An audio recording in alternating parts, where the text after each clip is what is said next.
Next up, we have Roxanne Moore, who is the National Director of Wellness at Sodexo School Services. Roxanne supports program development for more than 400 school districts, bringing together procurement, culinary development, public policy, and nutrition education to create innovative and inspiring wellness solutions.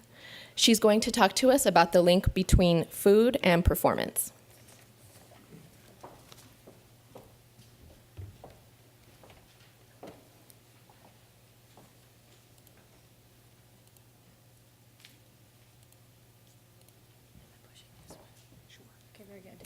Well, thank you. It certainly is a pleasure to be here. And I should also probably preface with, if you didn't read the bio, I am a registered dietitian. I do have a background in teaching at the academic level and was involved in the Department of Kinesiology and teaching sports nutrition. So this passion around child health and nutrition, we were having the discussion over lunch about when was that aha moment for a lot of us when we realized that this was really an issue. And I would say for me it was back in about 1997 when I was working in cardiac rehab programs and had an adolescent walk into our cardiac rehab program. I knew at that time I needed to make a change and be somewhere where I could be closer to child health issues.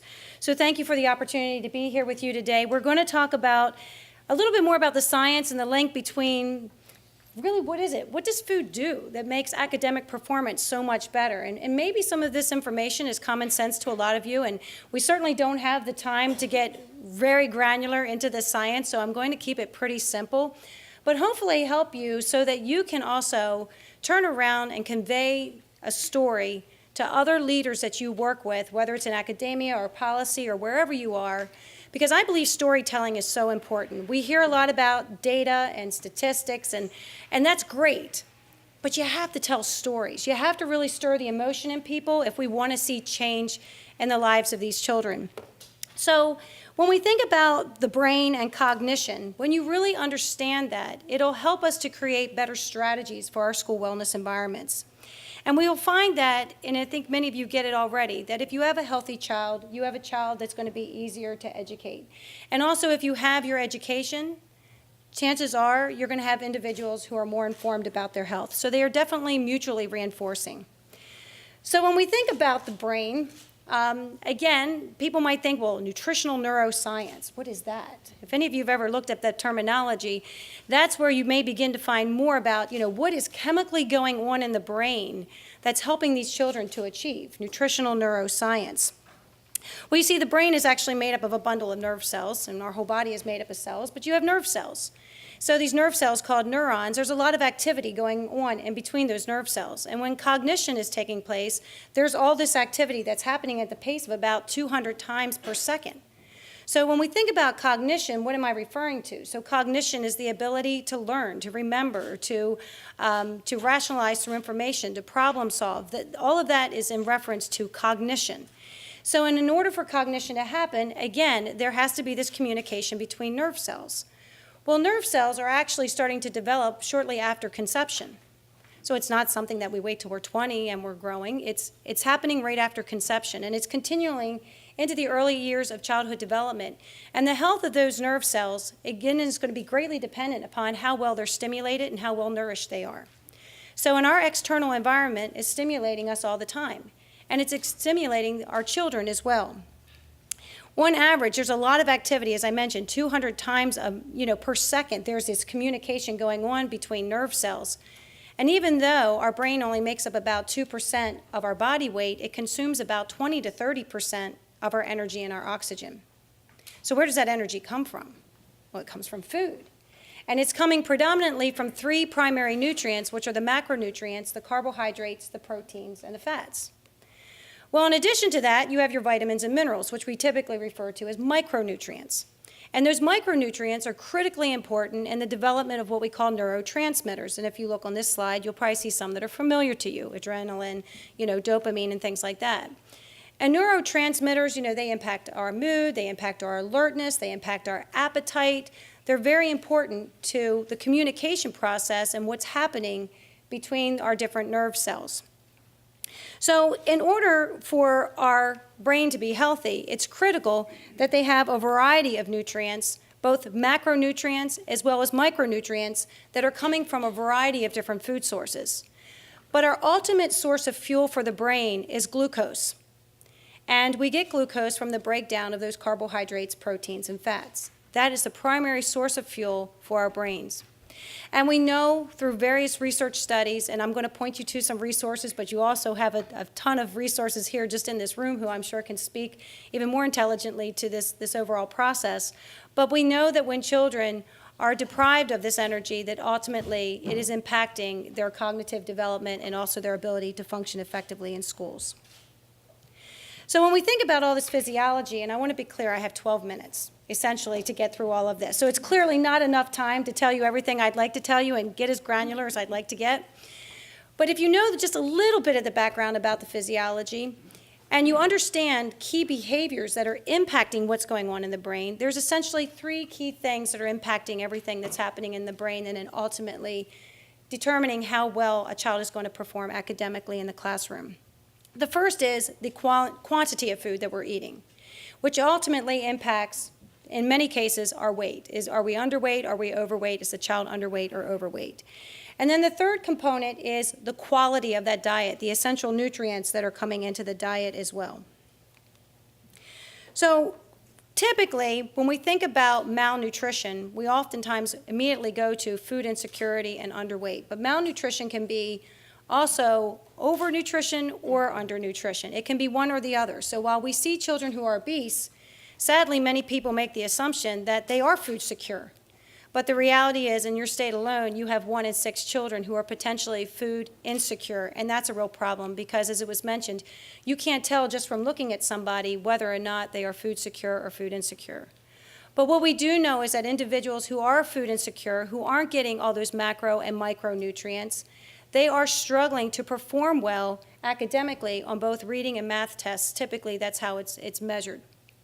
But we also know that there's research that shows that if we can turn that food insecurity around and make children more food secure, there is the opportunity to reverse that trend of declining academic performance.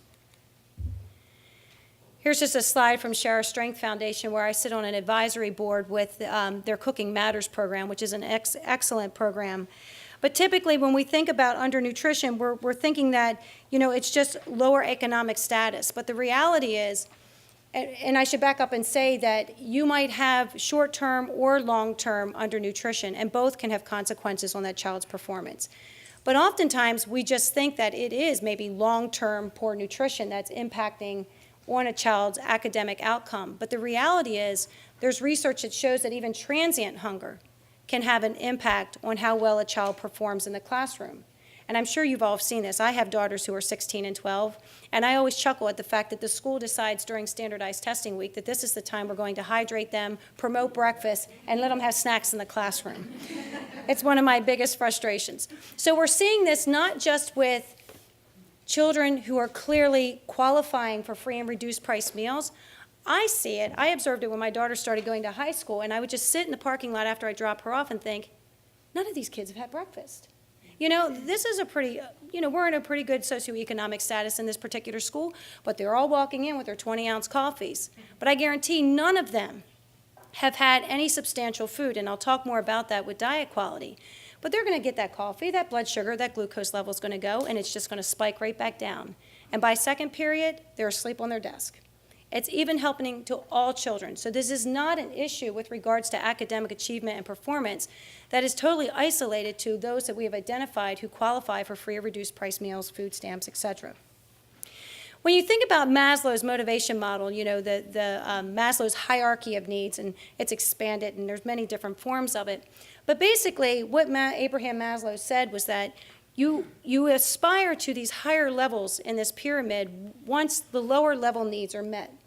So when you look at this, you'll see that cognitive needs, brain development needs, or the desire to achieve or move to a higher level, to have that motivation, none of that can be accomplished until basic physiological needs are met. So here we are, changing curriculum, setting new standards in education, thinking this is going to be the magic bullet to change the way the children are going to achieve, but we've ignored the fact that their basic physiological needs for a right quantity of food as well as quality of food have not yet been met.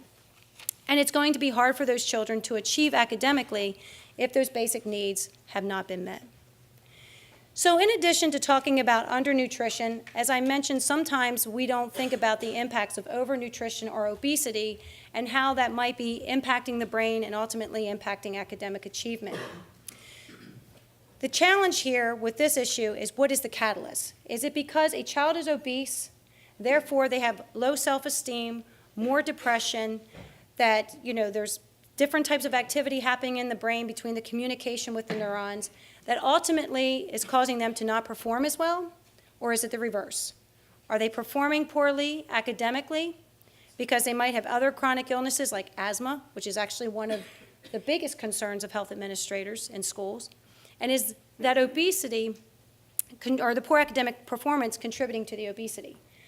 But even though we don't really always know what the catalyst is, the reality is there is an association between obesity and poor academic performance. And I have found over the years, although I am highly passionate about nutrition and achievement, the board members that I talk to, the superintendents that I speak to, the business leaders that I speak to, it's not their number one priority. I've had the opportunity to sit down with board members and ask them, what are your top 10 concerns? And childhood obesity isn't there. Food insecurity is not usually on that top 10 list. I hear asthma, I hear attention deficit disorder, I hear safety, I hear bullying, I hear issues like that. But then I look at all of those issues that they list for me and I think, wow, if they only understood how nutrition can play into those things. So we've had to sometimes redesign the way we approach this subject in order to get the attention with policy leaders, business managers, and academic leaders so that they can really see that if we're looking at the BMIs of children and we've done, these run tests and so forth, not only does the child maybe who's obese come in slower or than the rest of the pack, but they're also performing lower on academic tests as well. So I mentioned that there's 3 primary behaviors that are impacting what's happening in the brain. And the first is the quantity of food, which ultimately impacts the body weight of the child. But the third factor is diet quality, or what is that child really eating? And I do believe that with the Healthy Hunger-Free Kids Act, it has helped us to take a closer look at the quality. It hasn't happened in CACFP. It hasn't happened in the after-school snacks program where we really have emphasized diet quality. I mean, technically, you could still serve iceberg lettuce and peas, and that counts as vegetables.